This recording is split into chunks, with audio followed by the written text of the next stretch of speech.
منجي الرحوي عسلامة ومرحبا بك بحذانا اليوم في قناة تلفزة تي في. أنت حبيت تتوجه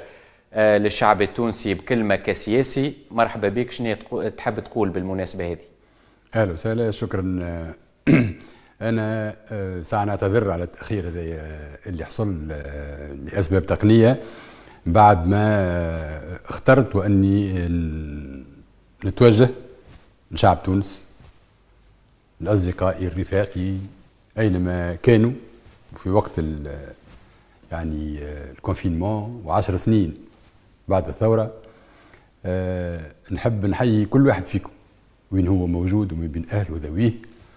ونقول لكم معناها اليوم الوضع الصحي صعيب وصعيب برشا، ويطلب معناها بالفعل أنه ناخذوا كل محاذيرنا وناخذوا كل الإجراءات الوقائية اللي بعدنا واللي إن شاء الله تخلينا في منأى على الجائحة هذه وعلى الإصابات، خاصة في ظروف صحية صعبة، في ظروف اللي المستشفيات العمومية اليوم أصبحت تعج وأصبحت غير قادرة على أنها تتحمل عدد متزايد من المصابين واللي حالتهم متعكرة ويتطلب تدخل كبير برشا. أنا حبيت نكون حاضر في محطة كمان هذه. 10 سنين من الثورة، نحن وين بالضبط وين باش نمضيو، وين باش نمشيو، وين نحبوا نمشيو. وأنا في رأيي اليوم التوانسة بعد 10 سنين من الثورة ما يعرفوش يحتفلوا وإلا ما يحتفلوش. فما حالة من الريبة، فما حالة من الشك، فما حالة من الإحباط واليأس تتخللهم في كثير من الأحيان نتيجة الأوضاع اللي يعيشوها، واللي الأوضاع هذه ما تخفى على حتى حد. أوضاع اقتصادية سيئة وصعبة، أوضاع اجتماعية، أوضاع سياسية، أوضاع أمنية، واللي التوانسة حلموا بالثورة. وأنا نذكر 13 جانفي ما بين الأصدقاء والرفاق كنا معناها نتداولوا ونتبادلوا الإرساليات لزاس ماس ليلتها، وقت اللي كان فرضية لاحتواء الثورة من طرف المخلوع، ولزاس ماس اللي بعثنا فيها الكل أنه نواصلوا، وكنا من غدوة في المحطة اللي لازمنا نكونوا فيها وفي الموعد اللي لازمنا نكونوا فيه وفي الوقت اللي لازمنا نكونوا فيه. واعتقد أنه اليوم التوانسة كيفهم كما أي مواطني العالم وكما كل البشر عندهم حاجات وعندهم مطالب أساسية تتطلب معناها تحتاج قراءة صغيرة، كما مقدرتهم الشرائية، كما أنه يكون عندهم تخمام كبير برشا وشغف كبير برشا على مستقبل صغارهم، على حياتهم، على صحتهم، على تعليم صغارهم، على المدخول متاعهم اللي باش يمكنهم من أساسيات الحياة اللي أصبح فما برشا فيها شك في أنه اليوم المواطن يمشي للمرشي يختار إيش باش ياخذ وإيش باش يخلي، ويمشي باش ياخذ دواء ما يشريش الدواء كامل، ويخمم 20,000 حكاية و20,000 مرة باش يصرف المصروف هذاك ينجم يعمل ولا ما ينجموش، وما ينجمش يفرغ صغاره ساعات في العيد وهلم جرا. الحصيلة اليوم حصيلة ثقيلة، وللأسف الشديد أنه حصيلة رديئة. ونحن تعملت الثورة وحلموا التوانسة، تعملت برشا حاجات، تعمل مجلس وطني تأسيسي، تعمل دستور. الدستور هذا صار عليه مسار في العديد من الفصول اللي قسمت التوانسة على 2 للأسف الشديد، واللي العديد من الفصول اللي فيه جيدة ومهمة واللي لازم تفعيلها بشكل حقيقي، المتعلقة بالحقوق والحريات، الحريات العامة والحريات الفردية، حرية الصحافة، حرية التعبير، حرية الأكاديمية، حرية الضمير، الحقوق الاقتصادية والاجتماعية المتعلقة بالحق في الصحة ومكتسبات المرأة، والحق في الماء اللي هو مطلب العديد من الجهات الداخلية اللي مازال توا عطاشة ويعيشوا حالة من الظمأ بالرغم من البراجات محيطة بهم. ونذكر على سبيل المثال جهة جندوبة، جهتي اللي عطاتني الثقة ل3 دورات، واللي معناها الجهة هذه كيما الجهات الأخرى ما خذاوش نصيبهم بالثورة وقع تجاهلهم، والحالة أسوأ من اللي كانت عليه، لأنه بالنسبة لهم هم قاموا بالثورة وكانوا عصب الثورة وكانوا حطب الثورة، واللي في نهاية مطاف الفجوة ما بين المناطق الداخلية ومناطق الساحل زادت تعمقت بعد الثورة. وطبعا تعمل دستور، والدستور هذايا كانت فيه نسخة 1 جوان سيئة الذكر، وكانت فيه نسخة 26 جانفي 2014 اللي تحسنت، مع أنه الدستور هذايا تصاغ من وجهة نظر معينة، من وجهة نظر الأغلبية اللي كانت وقتها متمكنة من المجلس ومتمكنة حتى من السلطة السياسية ومن السلطة التنفيذية. تصاغ من وجهة نظرها باش تقعد ديما تحكم، باش ترهن تونس إلى عقود من الزمن. واعتقد أن الدستور هذايا يتطلب وأنه يتغير بشكل عميق وبشكل اللي يمكن من تصور جديد للسلطة وللمؤسسات والمؤسسات الدستورية وكل ما يتعلق بالبناء لهذه الدولة. واعتقد أن التوانسة في هذا الخضم عاشوا الحوار الوطني، الحوار الوطني اللي كان نتيجة ضرورية لما آلت إليه أوضاع البلاد في حكم الترويكا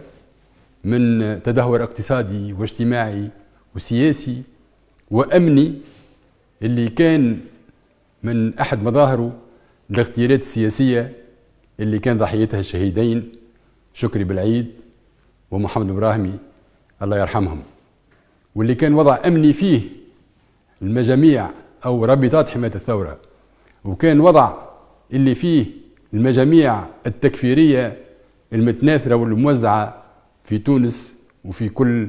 بر تونس. واللي جاء الحوار الوطني هذايا باش يشكل محطة مهمة اللي كان نتيجة ضرورية لانقلاب في موازين القوى بين المتحكمين في كل مفاصل الدولة وبين نهوض شعبي وسياسي واسع اللي فرض خريطة طريق أخرى غير التي فرضتها الترويكا وعلى رأسها حركة النهضة. واللي أعتقد أنه جاءت منظومة الترويكا وجاءت بعدها منظومة التوافق، جاءت منظومة التوافق اللي حكمت 5 سنين واللي أعطتنا أوضاع نعرفوها وكلنا على بينة.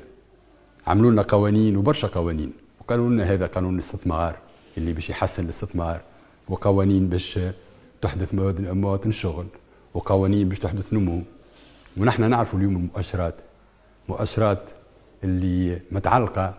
بنسبة الاستثمار ونسبة الادخار ونسبة النمو ونسبة التضخم ومستوى العجز التجاري، والقائمة تطول فيما يتعلق بما أحدثته هذه المنظومات من تخريب ودمار تونس. اليوم فما شيء قار وثابت في هذه المراحل اللي عايشتها تونس من مرحلة الترويكا، منظومة التوافق، وإلى حد الآن فما طرف موجود ومتواصل اللي هو الإخوان المسلمين اللي عندهم تصور مجتمعي، واللي يلزمها نقول بصراحة وأنه هذوما كانوا العنصر اللي يعتمد عليه الاستعمار بشكل عام من أجل تخريب البلدان ومن أجل تخريب العقول ومن أجل النفاذ إلى البلدان من أجل الهيمنة ومن أجل أنه يحط يديه على مدخراته وعلى قواه وعلى ثرواته، واللي بالنسبة لنا رينا وشفنا أنه بالنسبة للإخوان ما عندهمش يعني ضابط في أي علاقة مع هذاك، يتعاقدوا ويتحالفوا ويتعاونوا مع الكناطرية،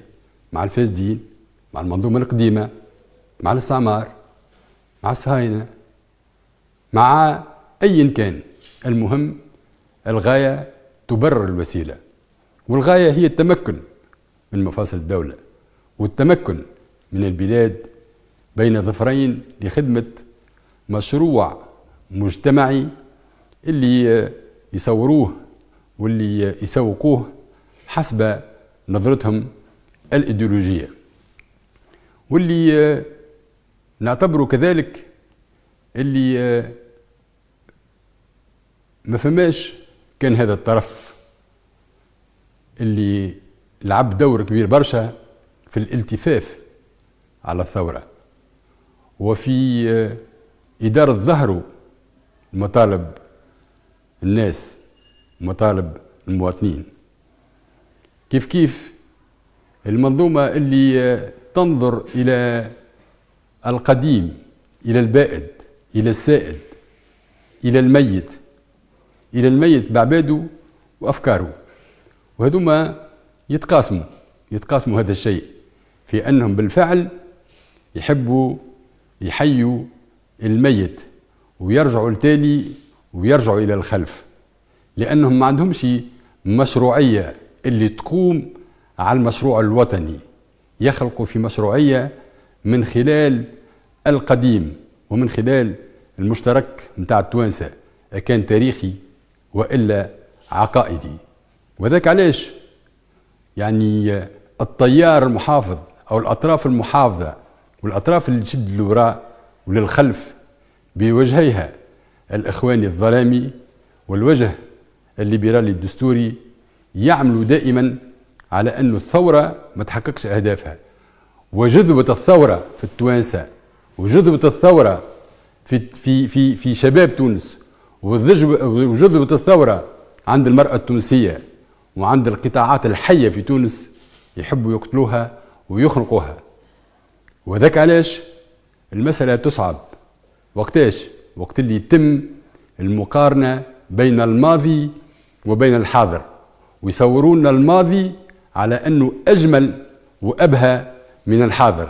لكن المقارنة ما تنجمش تكون سليمة وعلمية وصحيحة إلا من قارنوا الحاضر والماضي على أساس المستقبل، وعلى أساس ماذا نريد، وعلى أساس ما هي طموحات وآمال التوانسة، وما هو الحلم المشترك للتونسيين والتونسيات، واللي على أساسه هذايا يفرق بين القوى المحافظة والقوى الإصلاحية والقوى الثورية، لأن القوى الثورية لا تستكين للسائد والمهيمن، ولأن القوى الثورية والثوريين لا ينظرون بمنطق الأبد الاجتماعي، ولأن الثوريين لا يرون بمنطق الشكلانية وانفصال الشكل عن المضمون، ولأن الثوريين لا يستكينون للرداءة والسوء والرتابة، ولأن الثوريين يريدون الحقيقة، ولأن الحقيقة وحدها ثورية. ولذلك بالنسبة لنا نحن نعتبر وأنه من نجم نشوف اليوم بلادنا وهي جديدة وهي متنوعة وهي تلك الحقل المتنوع الأزهار إلا بهذه النظرة الثورية اللي التوانسة فيهم يلقاو اش عندهم ما يعملوا، واللي بالنسبة لنا نحن كما نقولوا الحلم الفردي يظل حلم فردي، لكن عندما يتقاسمه الجميع يصبح حقيقة. وذاك علاش نحن اليوم نتصور تونس ايش يلزمها تكون وكيفاش تكون. وهذاك علاش أنا حبيت نقابلكم بمناسبة 10 سنين بعد الثورة باش نشوفوا شنية أفاقنا، شنو نحبوا نعملوا مع بعضنا، شنية الحلم الممكن والإرادة اللي تتجمع بصفة جماعية من أجل تحقيق هذا الحلم. منجي الرحوي حكيت على حصيلة متاع 10 سنوات، 10 سنوات وصفتها بحصيلة ثقيلة، ثم حكيت على الرؤية وكيفاش تنجم ترى تونس. يعني تونس تستحق الأفضل وتستحق رؤية واضحة. ما هي رؤية المنجي الرحوي كسياسي لتونس المستقبل؟ تونس والتونسيات والتونسيون يستحقوا الأفضل، يستحقوا الأفضل لأنهم شعب طيب، ولأنهم عطاوا ضريبة غالية وكبيرة، عطاوا ضريبة الدم من أجل الحرية ومن أجل الكرامة. هذاك علاش يستحقوا بالفعل باش تكون مؤمن وتجدد إيمانك كل يوم وإصرارك على أنك تمضي من أجل حلم التوانسة. هذاك علاش تونس نشوفوها التعليم اللي تعطى فيه كل حظوظ النجاح والتألق لكل أبناء تونس مهما كان وين كان، واللي التعليم يكون رافعة حقيقية للنمو والتنمية، واللي التعليم تتعطى فيه المناهج العلمية للتحليل وفهم الظواهر، واللي التعليم يكون رافعة حقيقية من رافعات تقدم هذه البلاد. وتونس اللي نحبوها تونس البحث العلمي اللي فيه رقي ثقافي وفيه رقي فكري، وفيه أنه البحث العلمي أداة للتقدم، وأنه المعرفة والبحث العلمي هي أحدى أوجه العمل والإنتاج في مستوى الفكر من أجل وأن هذا البلد يتقدم، واللي فيه قضاء مستقل وناجز، اللي فيه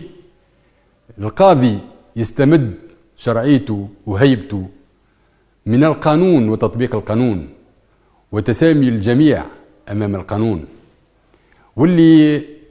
تونس هذه فيها أمن جمهوري حقيقي،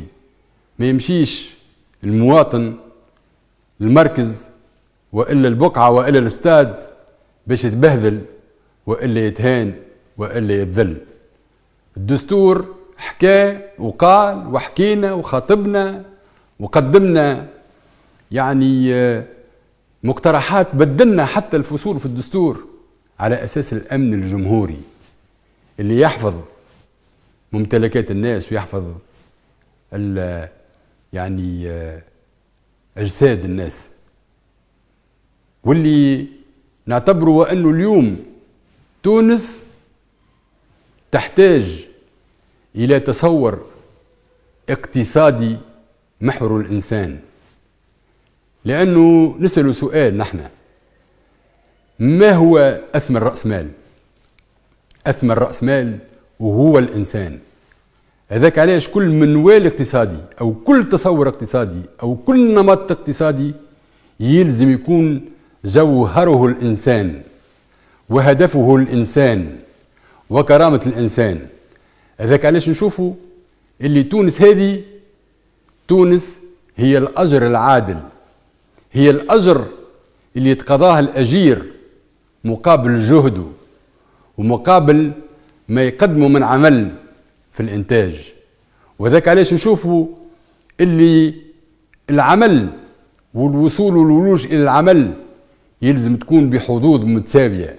مش على أساس المحسوبية والاكتاف والمعارف اللي للأسف الشديد ما زالت حتى توا. الكفاءة والجاهزية هي المعايير الأساسية للولوج إلى العمل، واللي تونس هذه شوفوها صحة لكل المواطنات والمواطنين، جميع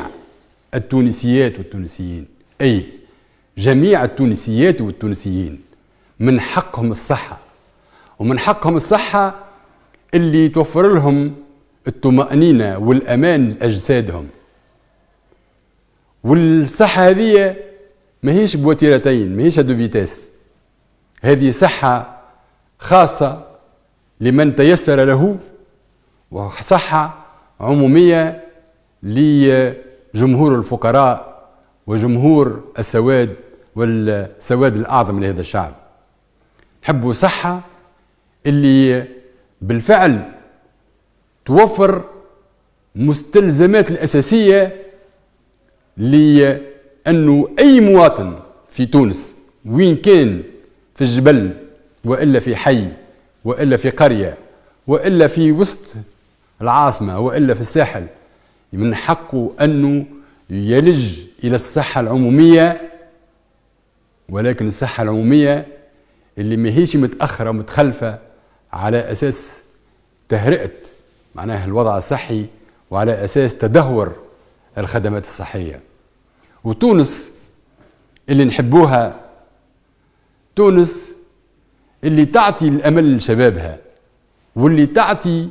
للشباب قدراته على الخلق والإبداع، واللي تعطيه ايش ينجم يعمل في عمره، واللي تعطيه الحاجات اللي يعيشها في عمره، واللي تجعل من الفئة العمرية هذه قدرة عطاء ما تنضبش على تونس، واللي بلاد اللي تحقر شبابها واللي ما تعطيش الفرص لشبابها واللي تبخس شبابها ما تنجمش تكون أمة حية ولا بلاد حية.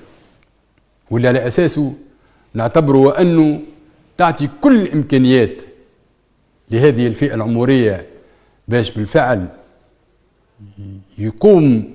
بإبداعاته ويحقق كذلك بطولاته، لأنه هذا عمر البطولات في كل المجالات، المجال الثقافي والمجال العلمي والمجال الرياضي وكل المجالات.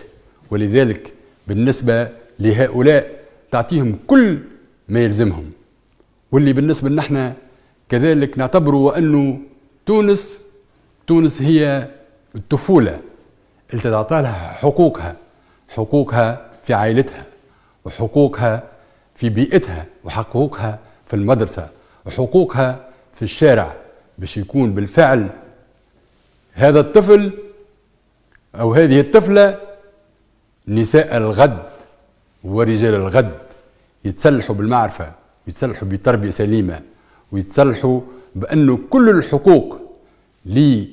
معناها للناشئة هذه تعطالهم باش يتشكل غدوة إنسان عظيم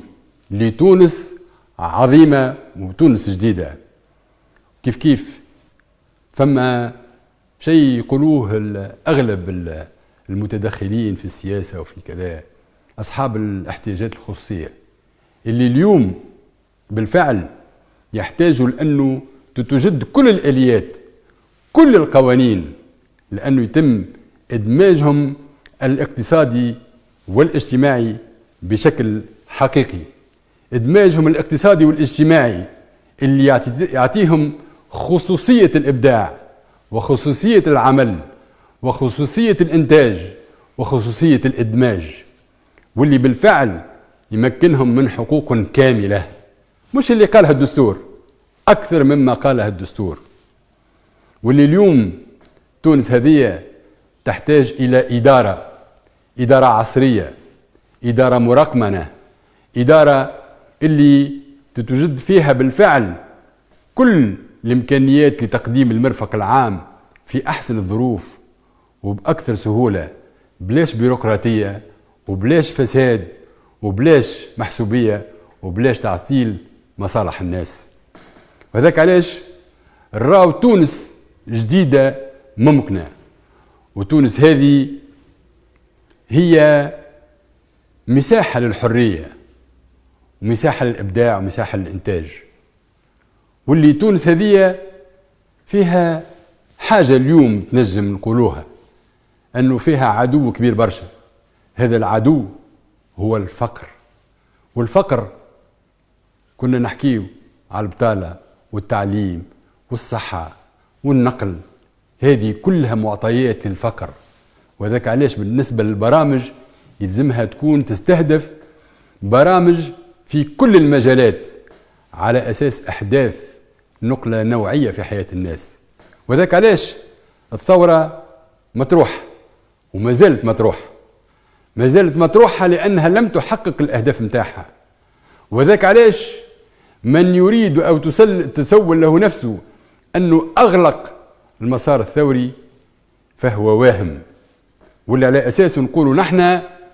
صحيح المسار الثوري يختنق، لكن الثوريين اللي في طبيعتهم ثورية،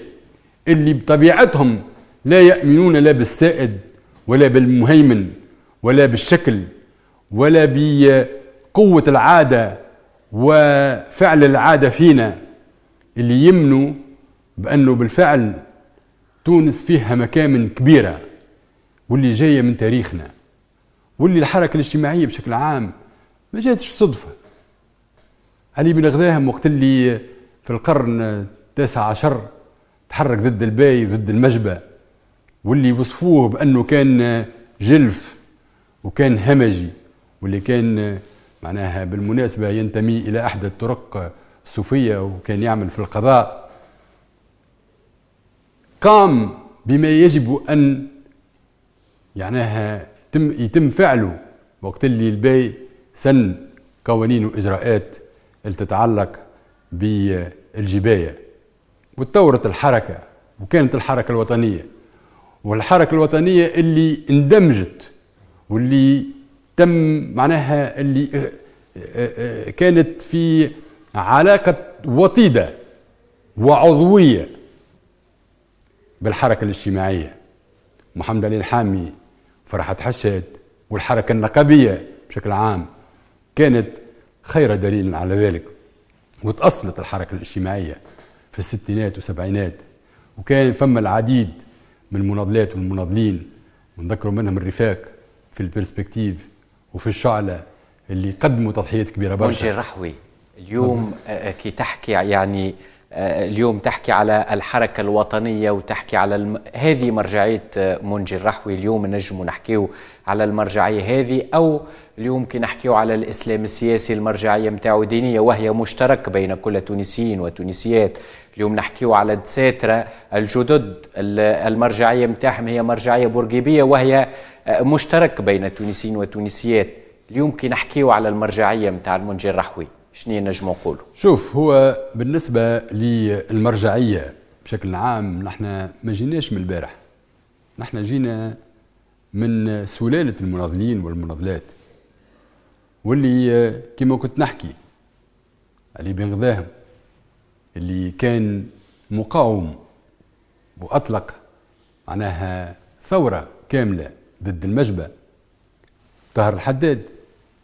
اللي ما كانش بالضبط ولا فقط إسهامه في قراءة مجتمعية، كانت عنده قراءات اقتصادية واجتماعية، وكانت عنده قراءات طبقية وتصوره لنهوض اقتصادي واجتماعي، واللي كيف في الحركة الوطنية كما قلت والحركة النقابية كان فما اندماج وتسهلت الحركة الاجتماعية بالنضال الوطني، واللي معناها هدايا القى تعبيراته فيما بعد في حركات نضالية كما كنت نقول معناها في البرسبكتيف، في تنظيمات، في الشعلة، في العديد من المناضلات والمناضلين اللي قدموا ضريبة غالية، ضريبة المنافي، ضريبة السجون، ضريبة المضايقات، ضريبة الطرد من العمل. ونذكروا ب معناها محطات كبرى في تونس، محطة 26 جانفي 78، محطة 3 جانفي و4 جانفي في بعض المناطق الأخرى بالبلاد، واللي قدموا فيها معناها شعب تونس خيرة ما عندهم، ولعل التيار الوطني الديمقراطي بشكل عام قدم في هذا حمادي زلوز، فاضل ساسي، فتحي فلاح، كمال السبعي، والقائمة تطول، وقدموا معناها من مجموع القوى اليسارية والاجتماعية العديد من المناضلات والمناضلين اللي عاشوا بالفعل وضع الاضطهاد ووضع الاستبداد ووضع القمع والتعذيب. فما تعرفوا مثلا نوري بوزيد اللي هو من المخرجين معناها والمنتجين السينمائيين اللي معناها يقدموا في برشا أعمال، واللي تعرض هو نفسه للتعذيب، واللي نطالبه أنا بالمناسبة باش ينتج في مجال معناها الفترة اللي عاشها، لأنه هو عاش الفترة وعاش التعذيب.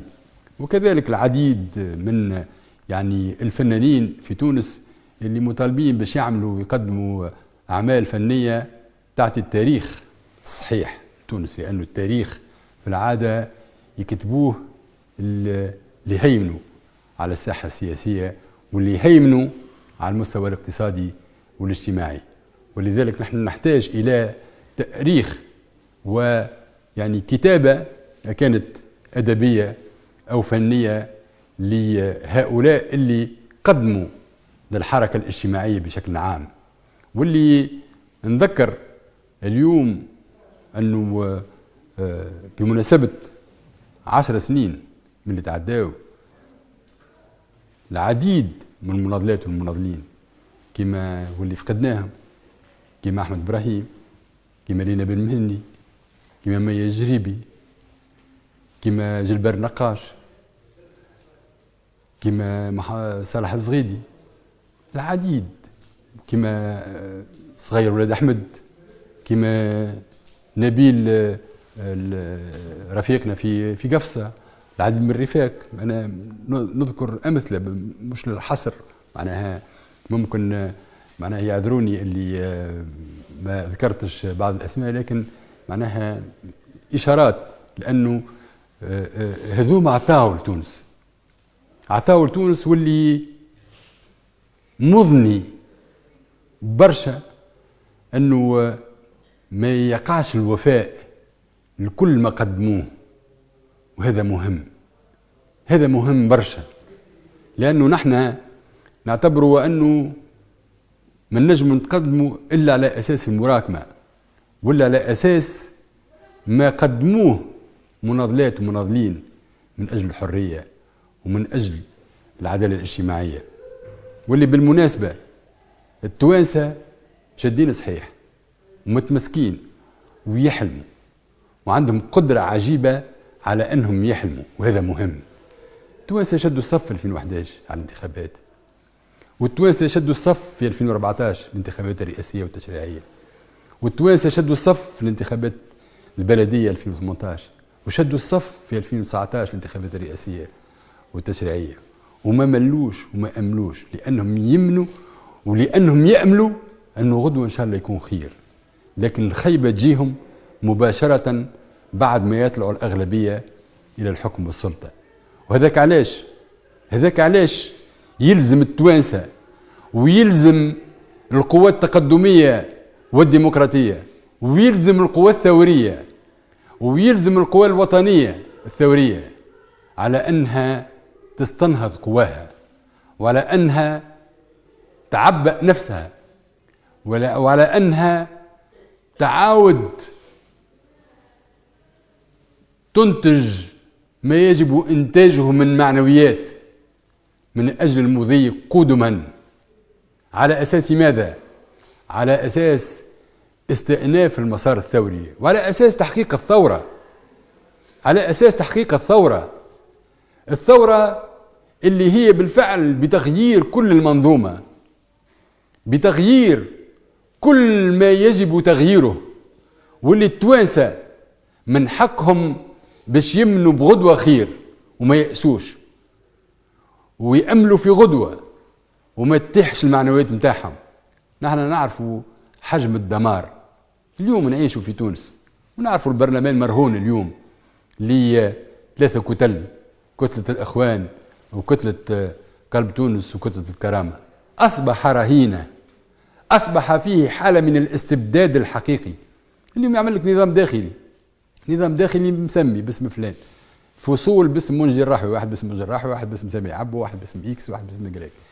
باش يقص له إمكانية وأنه بالفعل يكون عنده صوت للناس. نحن عارفينه هذايا، لكن نحن لا نكتفي بهذا، ونعرفوا اللي حتى العمل البرلماني عنده محدوديته في وضع اللي تتحول فيه العملية الديمقراطية إلى مجرد اقتراع. العملية الديمقراطية ليست مجرد اقتراع، العملية الديمقراطية هي أولا وقبل كل شيء ديمقراطية اجتماعية اللي يتحرر فيها الإنسان من أغلال الفقر ومن أغلال الجوع ومن أغلال المرض ومن أغلال البطالة، باش يكون عنده عقل حر، لأن الانتخابات تقوم على الاختيار الطوعي والحر. والانتخابات ما هيش عملية اقتراع فحسب، الانتخابات هي مسار تعلق بالإشهار السياسي، وتعلق بالتمويل، وتعلق بقانون الأحزاب. فما بلاد 10 سنين فيها أحزاب تحكم وما تعملش قانون أحزاب، وما تراجعش مرسوم الجمعيات، وما تعملش الهيكا، وما تعملش محكمة دستورية باش تشوف ملائمة القوانين مع المقتضيات الدستورية. فما شكون نجم نثقوا فيه اللي الهيئات الدستورية يعملها على القياس ويعملها فهمتي لا باش تكون هيئات حزبية أكثر منها هيئات مستقلة وتقوم بتعديل حقيقي وتكون مستقلة ويكون رايها مستقل. فما بلاد اللي يتم فيها اختراق القضاء والعمل على إيجاد فيه مناطق للنفوذ. فما بلاد اللي ما تصلحش المؤسسة الأمنية على أساس وأن المؤسسة الأمنية هذه عندها دور في تأمين حياة الناس وأجساد الناس وممتلكات الناس في كامل الاحترام. هنا رينا توا الحادثة نتاع الكلوب، هنا رينا فهمتي الله معناها حادثة اللي ترجعنا إلى مواقع ما نحبوش نذكروها ومقرفة على التوانسة. وقيس على ذاك في برشا حكايات، يما ناكفوا لتونس باش تتبدل تونس وتتغير تونس، ونحن نعرف وندرك تمام الإدراك أنه تونس فيها كل ما يكفي وكل ما يلزم باش كل أبنائها يعيشوا في رغد العيش. ما عندهمش مشكلة في أنه غدوة باش يمشي يتنقل ويشري ويلبس ويحوس ويمشي يصيف ويفرح صغيراته في العيد. ما عندناش شك في أنه تونس فيها كل الإمكانيات، لكن تونس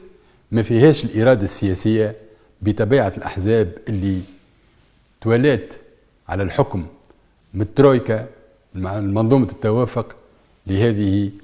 منظومة الحماية، لأن الأحزاب هذه مرموطة ببعضها على أساس أنها تحمي في بعضها لا غير. وذاك علاش بالنسبة لنا 14 جانفي هذا محطة نجدد فيها العهد ونجدد فيها الوعد، كل العهد وكل الوعد اللي يبدأ بالوفاء للشهداء، كل الشهداء، والشهيد شكري بالعيد والشهيد محمد البراهمي وشهداء المؤسسة الأمنية والمؤسسة العسكرية والشهداء من المدنيين اللي كان الإرهاب طالهم، واللي نجدوا العهد باش بالفعل نقوموا بثورتنا، ويلزمنا نقوموا بثورتنا. هذه تتطلب قوة وتتطلب توحد، تتطلب وأنه الحلف الوطني الشعبي يتأسس ويتبنى بشكل حقيقي وبانصهار حقيقي من أجل وأنه نحدث تغيير حقيقي، واللي هذايا ممكن في الظروف الحالية صعيب. مانيش نقول لكم غدوة باش تبدل الأمور وباش تغير الأمور، لكن فلنستعد ولنعد أنفسنا بشرا ومالا وجهدا ولوجستيا وعقلا وفكرا باش نحرزوا انتصار حقيقي لشعب تونس، لأن تونس تحتاج انتصار من أجل تونس جديدة. أنا نحب وأنه نوصلوا لغير الأمور باش البلاد يشدوها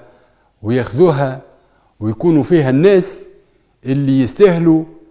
باش يعطيوا ما تستاهلوا تونس، باش بعد 10 سنين التونسي ما يقولش قبل كنا خير، وإلا 14 قرن كنا خير. التونسي يقول اللي عشناه اليوم كيفاش كان ممكن. يستغرب بعد 10 سنين وبعد 15 سنة، يستغرب، شوف تصاور وشوف فيديوهات يستغرب، لأنه ولا في حالة أخرى، في حالة أحسن، في حالة أفضل، في حالة أرقى. وهذه يعملوها الناس اللي عميقين في حب تونس، والناس اللي يحملوا مشروع اجتماعي شعبي اللي فيه القوة الحية، القوة الحية البحارة والفلاحة والتلامذة والطلبة والمهندسين والطبة والصنايعية، هذوما فهمتي القوى حية البلاد، يمنوا بأنه هذوما قادرين على أنهم يغيروا الأوضاع، وأنه يلزم تعمل لهم تونس باهية، تونس فيها اقتصاد وطني وفيها سيادة وطنية، ماهوش لا فامي غدو يحكم فينا اش نعملوا، نحن نعرفوا اش نعملوا، ويكون عندنا فهمتي الاقتصاد اللي يلبي حاجات التوانسة، واللي فيه فلاحة عصرية متقدمة، فيها تنوع المنتوج وفيها تصنيع المنتوج وفيها تصدير المنتوج وفيها الأمن الغذائي اللي على أساسه توانسة بالفعل يحسوا بكرامتهم وسيادتهم، لأنه مسألة السيادة مسألة أساسية ومحورية، ونحن ندركه اللي في كل الأوقات، في وقت الاستعمار مباشر كيما الاستعمار غير مباشر، كيما الاستعمار الجديد، كيما حالة الهيمنة، كيما حالة التبعية، فما وطنيون وفما خونة وعملاء، فماش هذا موجود وطبيعة الأشياء تقول بهذا، ولذلك تونس استفافنا على مستوى وطني وعلى مستوى اجتماعي في تحالف وطني شعبي جبار وقادر على أنه يزلزل الجبال بالحق. منجي الرحوي، غدوة تونس خير كيف ما كنت تحكي لنا، لكن في 30 ثانية الختامية أعطينا جرعة متاع أمل للشعب التونسي. في 30 ثانية فما مثل يقول si je rêve seul ce n'est qu'un rêve mais si nous rêvons ensemble c'est le début de la réalité. إذا نحلم وحدي يقعد حلم، لكن إذا نحلم مع بعضنا هو بداية الحقيقة وبداية الواقع. هذاك علاش باش نحلم مع بعضنا وباش نمضيو مع بعضنا بكل ما يلزم من تواضع ومن تنازل ومن تفاهم، من أجل وأنه نرص صفوفنا بشكل حقيقي. القوى الوطنية والقوى الديمقراطية والقوى الديمقراطية التقدمية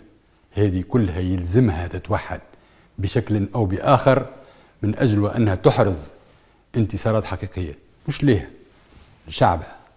تحرز انتصار حقيقي لهذا الشعب